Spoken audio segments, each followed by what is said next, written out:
I received an email for a conference, and once I looked at it, I was a little bit surprised, to say the least, not necessarily strictly because the conference itself exists, but just the multitude of factors coming together. It's a conference with one of its main sections being about discipleship in an election year, and for that, we have a Democrat, a Democrat, a Democrat, someone who is very open about attacking conservatives, both theological and political, and the most conservative person is very much woke. There's some things to talk about with this.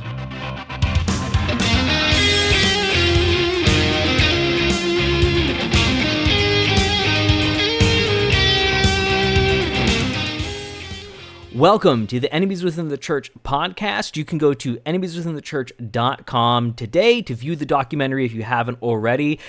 If you have, go ahead and purchase a copy, multiple copies, give them out to your friends. We made it to be distributed. We made it for the sake of getting the information out there, so we love to see it get out there. You can also go to EWTCnews.com. That stands for Enemies Within the Church News. Again, EWTCnews.com to view the continued project, which that's what this podcast is a part of. Now, I mentioned this last week, and I want to mention it again. Right now, the website is not posting as many new articles because we're working on a little bit of a more formal, larger launch of it, but you can still view the older articles currently. You can see what EWTC News is all about. One thing I want to do was apologize right off the bat. This is the first time that we've released an episode late. I have been sick. I'm still a little sick. If I have to take a pause for a coughing break, I apologize for that. I'm going to try and edit it so you're not going to notice any of that. I want to address a couple things right off the bat. I have talked too much about Preston Sprinkle over the last relatively 6 months. That is not out of specific intent to cover Preston that much. That's just kind of how things have happened. It just keeps popping up with things. And yes, this conference is put on by Preston Sprinkle. Now, I want to speak to Preston specifically on this because Preston, you confuse me. So many people, it's easy to gauge exactly where they're at, but with you, it's kind of would the real Preston Sprinkle please stand up? Because I just don't understand the disconnect between a lot of the rhetoric you put out there and then the actions. You claim certain things, then you behave in a way that seems to fully contradict that, or sometimes you just contradict yourself in multiple spots within your own wording of things. I just don't understand you. Maybe you're just a lying liar who lies, or maybe you're someone who legitimately believes things yet betrays that in their actions. I don't know. I want to have a conversation with you. I'm going to double down on that. Preston, if you would be willing, I'm going to reach out to you. I'm going to try in every way I can. I've tried to reach out to you before.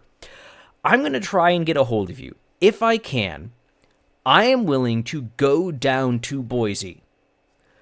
Not for an interview, not for a recorded thing. I would love if we could do something like that. But I am willing to go down to Boise, meet with you, and have a conversation. Because I have a lot of questions. I have a lot of things I would love to understand. I would love to give you the chance to explain. I want to hear the explanations, and I don't want to hear the sort of defensive or contrived explanations. I want to have a back and forth conversation to really drill down into things because, frankly, this one right here, this conference that we're talking about, baffles me. Baffles me, Preston, because you put a lot of comments out there about how you're just having curious conversations. You're trying to give, you're not presenting just one side, you present multiple sides, you present all different sides. You're not just actually promoting a specific opinion. Now, I have personal comments about the whole idea of I'm not promoting a specific opinion. I think that's a misrepresentation of what it means to promote something, that's a little bit of a bigger conversation. But Preston, this contradicts that. Because we got 3 people on here. Chris Butler, Justin Gaboni, and Russell Moore are all Democrats. And this is not me accusing them of this. This is by their own admission. One of them has run politically as a Democrat. 2 others have served as Democrats in some capacity. Served as Democrat officials, agents, part of Democrat cabinets, those sort of things. And that is their political position. Caitlin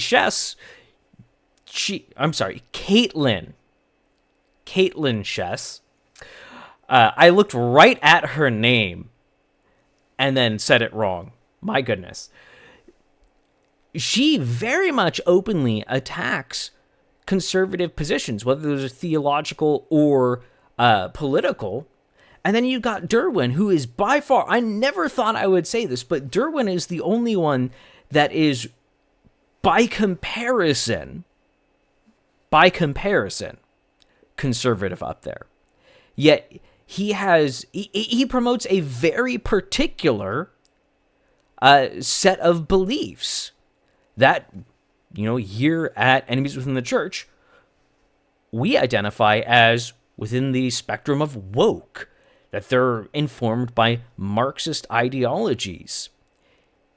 That's not biblical, and that is definitely on the progressive side of the spectrum, on the left.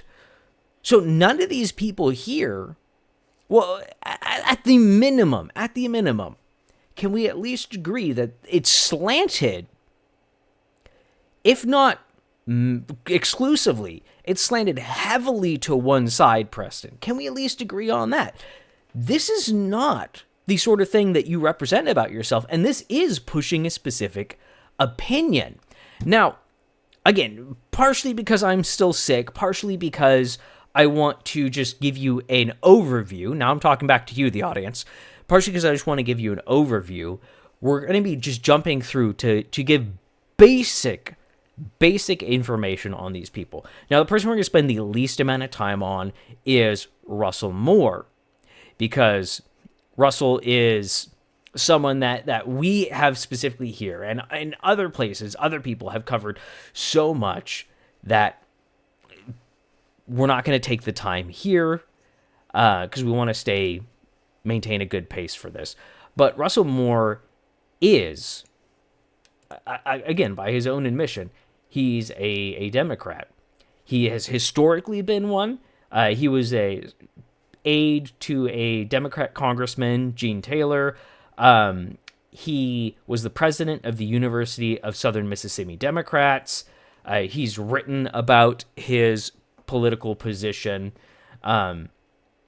He's maintained that. That's not something of the past, although he's toned down his language once he got into more conservative institutions, but he's never left that. He's always held to progressive positions. But now I want to talk about Chris Butler just a tiny bit. We've actually talked about him once before when we were, interestingly enough, looking at a different conference put on by Preston Sprinkle, and we were questioning, why is he there? Why is he there? He's going to be not just having a conversation, he's going to be promoting, from his perspective, he's going to be promoting his position. And what kind of positions are his positions? Well, let's cover just a few things. In 2004, he registered and mobilized young voters as the youth and young adult coordinator on Barack Obama's 2004 campaign for U.S. Senate. So again, establishing a little bit of history, he advocates for socialism. We're gonna put the name on it. How does he do that? Through universal health care, and specifically the big one, a guaranteed basic income. Chris argued that he argued for a guaranteed basic income, which again is a form of wealth distribution. Just openly, he ran as a Democrat. In 2002, he ran for U.S. Congress as a Democrat.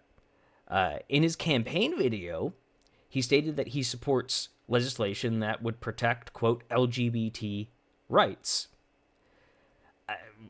I don't know a single right that, quote, LGBT people do not have in this country. So it's not about protecting the rights, it's about expanding. It is promoting the agenda. That's a little bit of surprise. Now we're going to skip the last little thing I'd want to put out there about Chris Butler, because we're going to jump over and talk a little bit about Justin Gaboni. Who is Justin? Well, again, another open Democrat. I could not confirm if he still is, but he was at some point a delegate for the Democratic National Convention.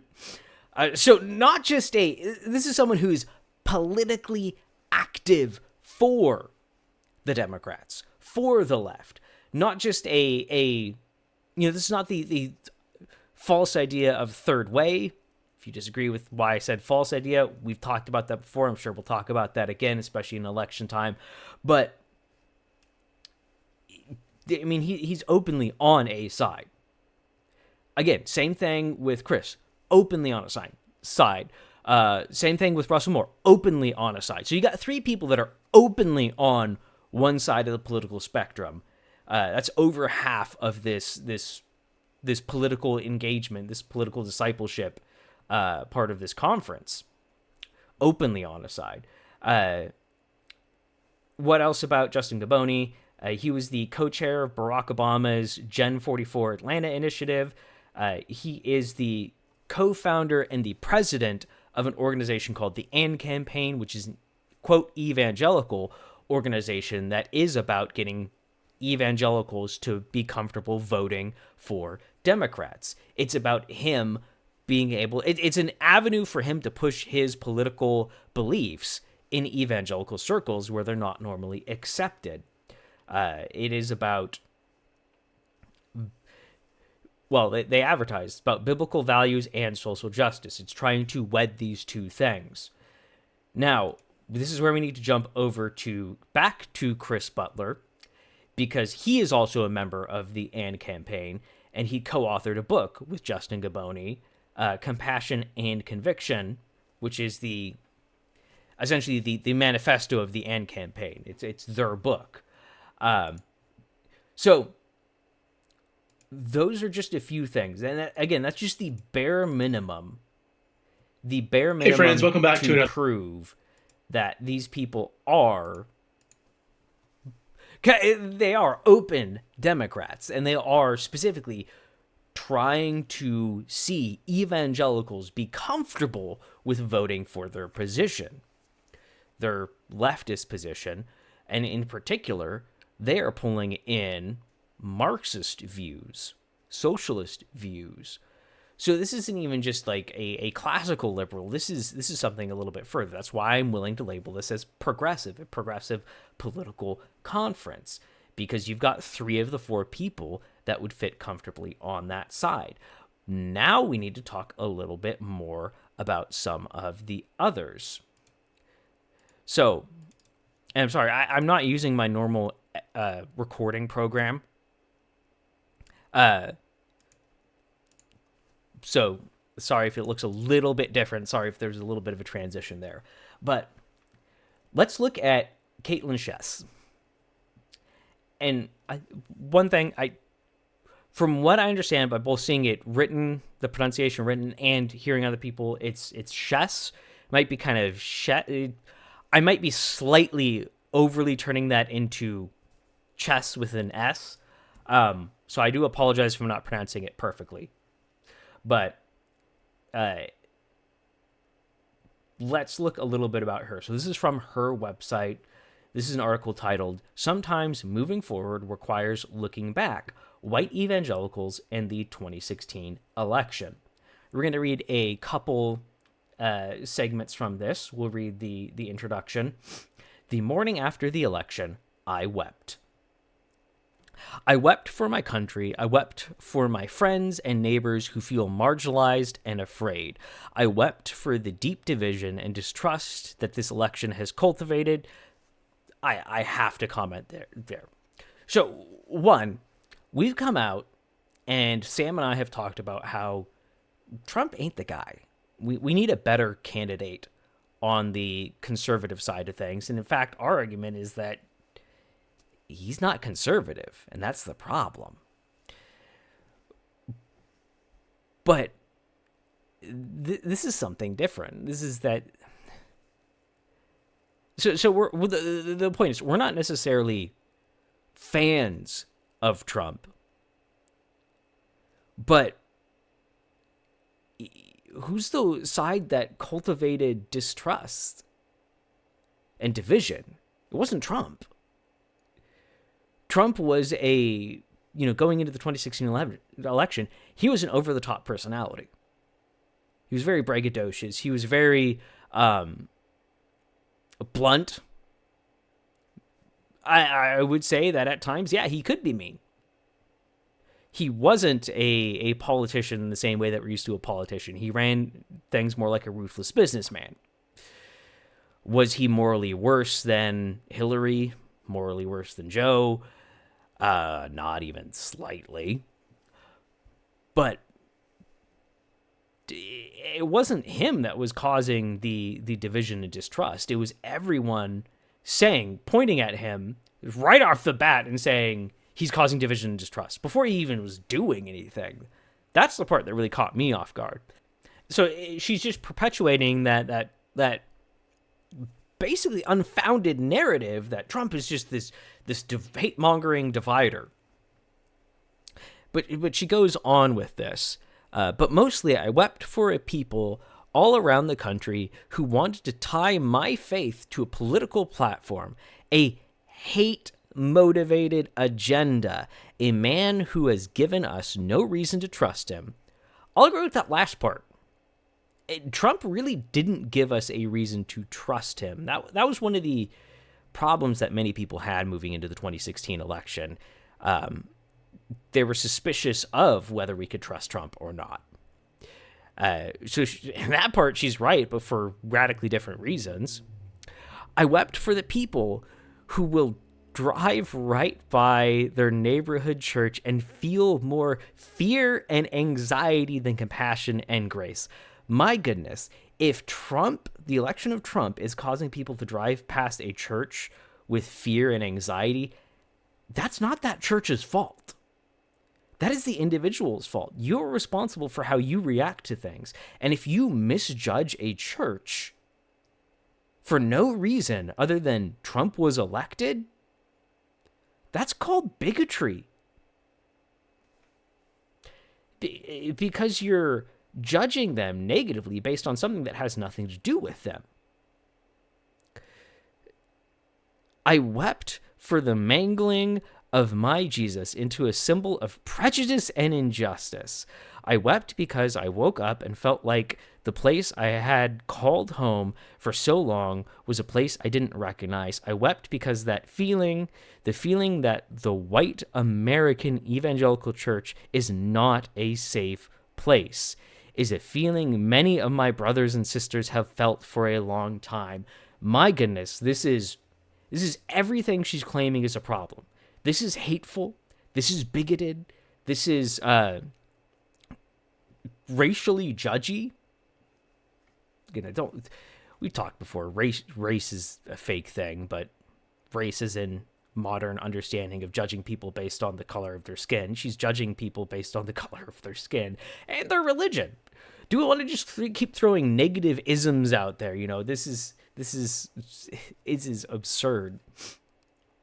I want to read just a tiny bit more. The white evangelical church is the ends of the earth, thousands of miles and years from our Middle Eastern Jewish Jesus. The story was never about us. Well, yeah, the story was always about Jesus, but it wasn't about him being Middle Eastern. It is a story we are told secondhand, passed down Secondhand? No, it isn't. God wrote the Bible. Like, you're denying inerrancy and inspiration if you say it's secondhand, passed down by more people of color than usually fill our pews on a Sunday morning. Again, this is so... Prove anything you said in this. Prove anything. It's a story first told in a language we don't speak and in a culture we don't understand. Again, she's denying important, critically important things about the Bible. She's making it into a human book that we cannot understand and we are disconnected from. It was a book written to all people at all times and all places. Yes, there was an original audience, but God made a universal story in that everyone can understand. And then you're apparently supposed to tweet out from this article, "The white American evangelical church is the ends of the earth. The story was never about us." Not one story in the Bible is filled with white characters. I'm sorry. That's all we're going to read on that. It's just to get you an idea. Now, there's so many other things we could look at with Caitlyn. There's so many things to kind of prove her political persuasion, her political perspective on things, and her social perspective, because you're getting a lot of that in here too. But she's that typical person that, you know, if you hold a position theologically, politically, that's on the right, that's political idolatry.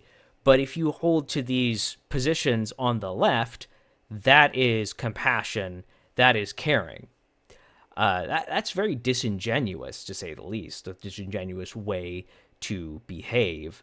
And, you know, again, it just goes into the idea that this is very much a one-sided conference. Very much a one-sided conference. Surprisingly, shockingly. I mean, this really is a progressive political conference. It's a conference. This portion of the conference, there's a couple other segments in the conference, but this seems to be the kind of the headlining of it. It's going to, all it's going to accomplish is getting Christians to be comfortable voting on the left. Now, again, Sam and I have talked about how we have serious problems with Trump. Now, and personally, for me and Sam, his biggest problem is how he handles abortion. But putting that's irrelevant, because we're not saying, our argument there is not, guys, don't vote for Trump. Go out and vote for someone who's more radical, someone on the left. No, we're saying, guys, we need to put forth truly conservative candidates. Truly biblically and politically conservative candidates that are going to stand up for constitutional truth, biblical truth, for morality, that are going to say no to abortion. Not say, oh, well, it's okay under these circumstances. Or even, you know, throwing it back to the states is not a good thing. Why? Because it violates the federal constitution. No state can have a pro-murder law. Yes, each individual state has their own laws about murder, but you can't have a law that promotes murder. That would violate the federal constitution. It's absurd. But that's our contention, is we need actually conservative candidates. All this is doing is getting people to go, oh, well, let me muddy the waters to the point where you'll agree with me politically. It's deceptive, it's manipulative. That's one of the things that gets me about the type of people that we're talking about. If you just be honest about your position, say, hey, I'm on the political left, I want you to vote for the political left. That's something we can deal with. I mean, that makes openly progressive Christians a lot more easy to deal with, because they're at least honest about their position. These are people that saying, no, we're evangelicals, we just happen to vote and believe in a progressive manner, and muddy the waters by saying, oh, well, we're going to make these political issues into social issues, and we're going to make your political issues into idolatry. That's not how we engage. That's not healthy engagement. That's one of the things that really just frustrates me about this. But let's talk a little bit about Derwin. Now, he's a lot harder to really prove who he is and kind of where he's at, in a timely manner, but we're at least going to read a couple things. So this is a post from Derwin on his Facebook. Overt racism is real. I will agree. There are people that judge other people based on the color of their skin, and it's not always monodirectional. It goes in every different direction. But I am very concerned about the subtle racism that Christians have allowed into their lives. Well, now we got an accusation. Back it up. That's a big claim. You got to back up just that sentence right there. I'm concerned about the racism through which a Christian does not love their neighbor of another ethnicity as they love themselves. Well, a couple things here.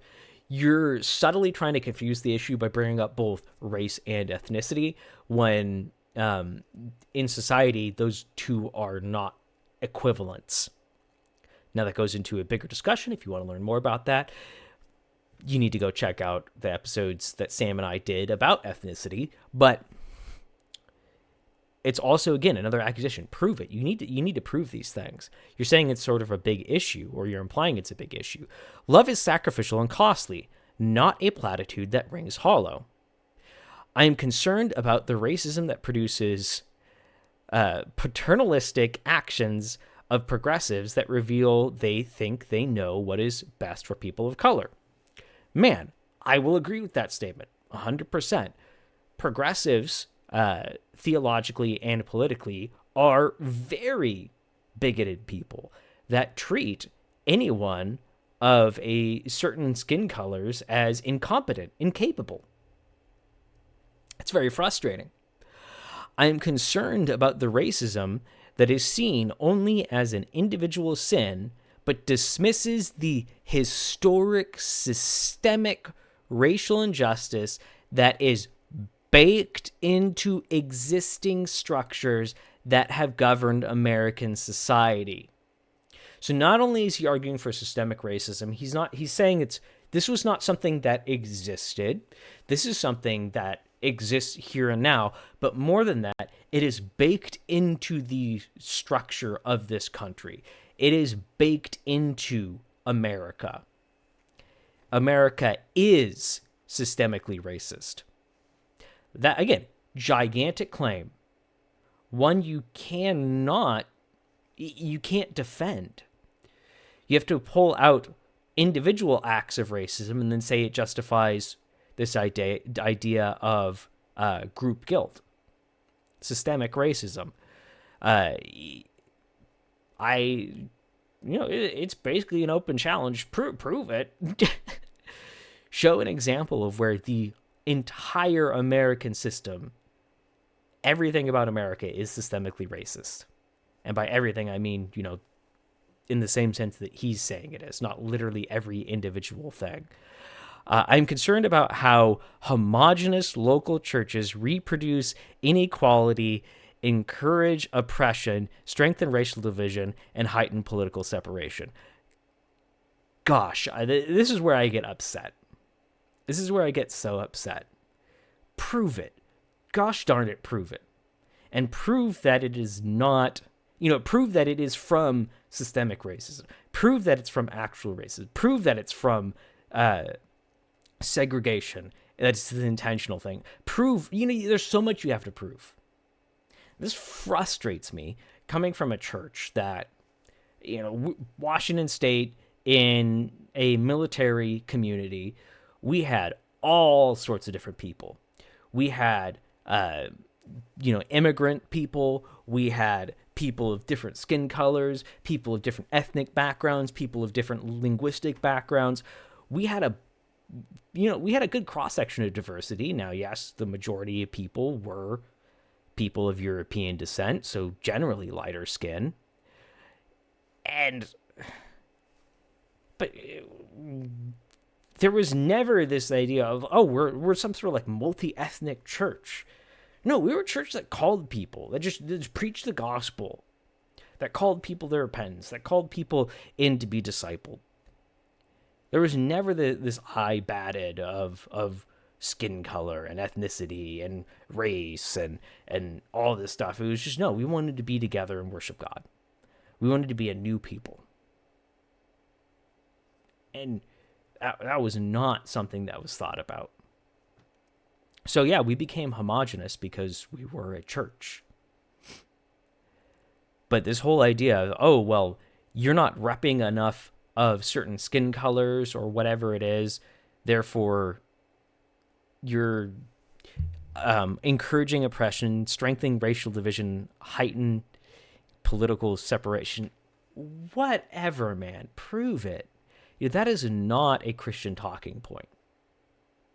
That is not, point out an actual sin that we can all see, that we can address, not vague things. It just hurts. You're the one that's dividing things. You're the one that's heightening political separation. You're the one that's strengthening racial division. You're the one that's encouraging oppression. You're the one that's reproducing inequality. Stop it. I'm ranting too much on this. I need to just finish reading it. I'm concerned about the racism of a Christian who intentionally remains silent in the face of racial injustice towards their brothers and sisters of different ethnicities. Again, he's going back and forth between race and ethnicity. Please define your terms. And about disunity in the church and the broader culture.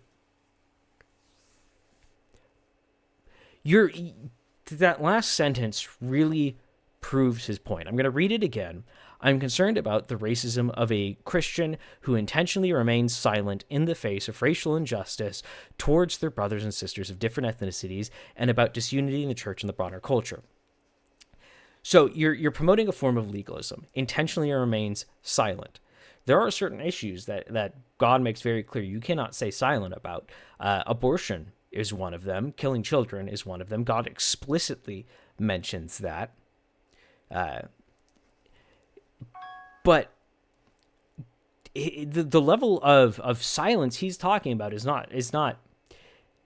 If someone says, I don't see an issue, that's not remaining silent. That's saying, I don't see this issue. And when you just say, oh, well, you're promoting injustice because you're not speaking out against this, and you're just denying this and blah, blah, blah, you're creating a form of legalism. You got to prove that there's a sin, not just beat people over the head with it. Remaining silent in the face of racial injustice. You have to prove that there's racial injustice, this broad, systemic racial injustice that you're pushing. You got to prove that that exists before you can accuse people of sin. And about disunity in the church and the broader culture. I mean, here at Enemies of the Church, we're talking about the disunity in the church and the broader culture all the time. The problem is you're forcing people to speak and behave the way that you want them to, while claiming that you're not doing that, that you're just this universal idea that we can all see that they're just not agreeing with. So I want to point out a little bit here.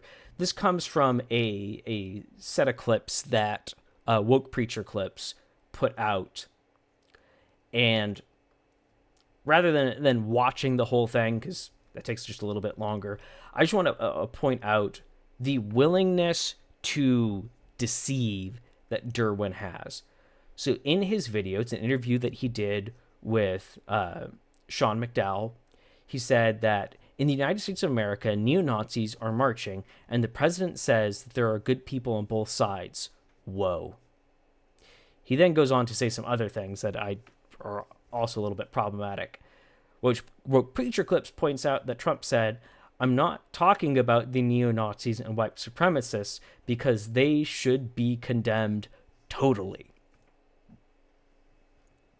Trump did say that there were good people on both sides, but he clarified that he's not talking about the agitators on either side. He's talking about the people that were there at this event, not because they were of some nefarious background with nefarious intent, but because they saw an issue going on, and this issue was on both sides taken over by bad actors.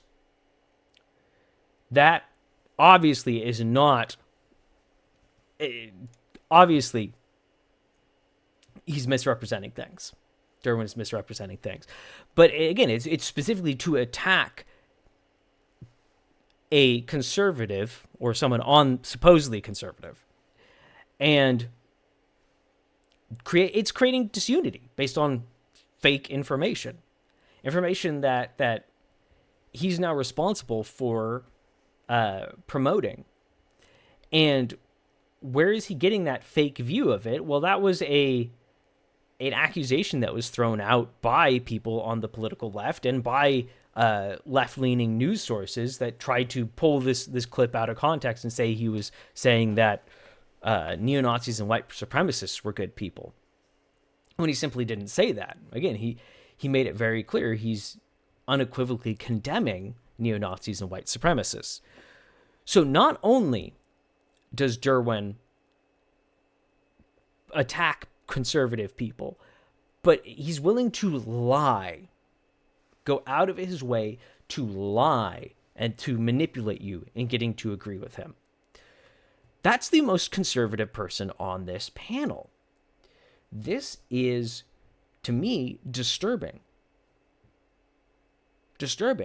Because one of the things is Preston has done a relatively good job of convincing many people, that he is not a progressive Christian, that he is a conservative Christian. He's just trying to broaden our understanding, broaden the conversations.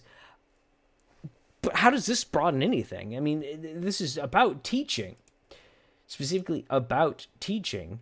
It's about discipleship in an election year. He's labeling it as a teaching event, not conversations, a teaching, time of teaching, how to disciple in an election year, or discipleship in an election year.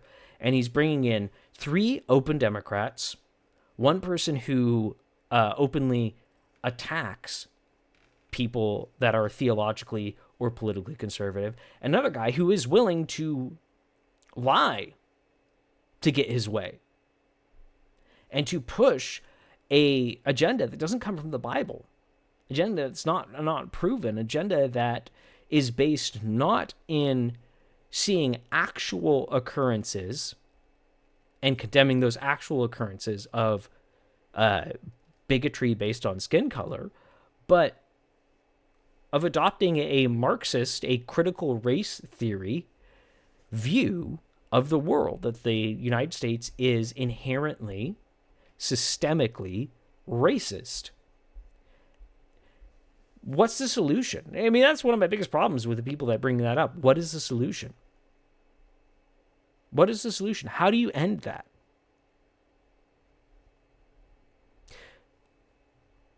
There is no solution. I've never seen a solution from anything I can find from Derwin Gray. Talks about just kind of generic discipleship, but then continuously just attacks people. It's like, well, what are you doing? Your focus is on the attacking people, and then you give some generic discipleship, but that's the same thing we encourage. Here, just discipling in the truth, and the truth is gonna go out there and look and go, yeah, this isn't a systemic issue. This isn't this broad oppressed dynamic. That comes from Marxism. So, all this to say, this is a disturbing conference we need to be aware of, but it's going to trap a lot of people that are able to be influenced on a more conservative evangelical background and pull them away from truth. It's going to cause them to doubt. This is concerning, and again, I would love to have a sit-down conversation with Preston to understand his rationale, his logic for this, because this openly defies the way he portrays himself. My personal opinion of Preston is he is someone that's so lost in his good intentions, he's disconnected from the truth. He's so unwilling to adequately, openly engage with critics that he's built an echo chamber for himself, and that's just been leading him in a leftward direction. I do think he's a bad actor. I think he's a slightly different bad actor than some of the people he's bringing in for this conference. Those people are more than willing to take advantage, though. And this is, again, I'll throw it out there, Preston. If you want to prove me wrong, send me a ticket to the conference. I'll go. Or at least I'll try my hardest to find a way to go.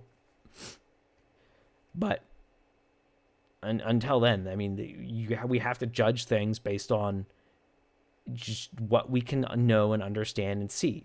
And what we can know and understand and see is this is a progressive political conference that is going to be encouraging people to adopt progressive positions, and then that's going to influence the way they vote. This is not discipleship. This is indoctrination. Anyway, I hope this has been helpful. If this was helpful to you, if you know someone that is a big follower of Preston Sprinkle, but maybe not be seeing some of these things, I'd love you to share this with them, and hopefully to start a conversation. If you are someone who disagrees, we want to hear why you disagree. We want to be able to answer questions. Probably not going to agree with you, but if you want to ask a question, we would love to try and answer the questions that people have to bring more clarity. For as long as it really was just an overview of things. And make sure, if this was useful, engage with it. Do those things like commenting, sharing, subscribing, rating it, wherever you're finding this, engaging with it, so that it can overcome some of the hurdles that modern online media bring up. But again, hope this has been useful. Hope this has been helpful, especially considering that I am feeling a little under the weather right now, and I don't know how coherent it was. But God bless you, and remember, don't go woke.